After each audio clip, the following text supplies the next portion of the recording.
তো আমি একটি হারমোনিয়াম নিয়ে এসেছি। এটা আমাদের এখানে তৈরি, যেটাকে অনেকে লোকাল বলে থাকে, লোকাল মেড। তো আমাদের লোকাল হারমোনিয়ামটা একটু দেখে নাও সবাই, ঠিক আছে?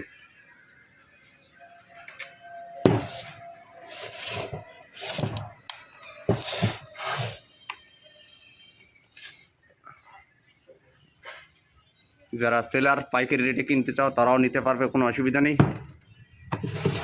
আমরা যেভাবে বানাচ্ছি একবার এসে দেখে যাবে। এটা আমাদের দোকানের লেবেল, এমসি দাস। এটা আমাদের দোকানের লেবেল, কাঠগুলো দেখে নাও ভালো করে।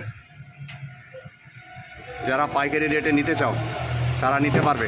আমাদের 1 পার্ট আর 7 পার্ট প্রায় একই, আলাদা করে কিছু নেই। এটা আমাদের নিজে হাতে বানানো টপ, এটা আমি নিজে বানিয়েছি, ঠিক আছে? ভিডিওটা কেমন লাগছে তোমরা একটু সবাই জানাবে, আর ভিডিওটা একটু শেয়ার করে দিবে।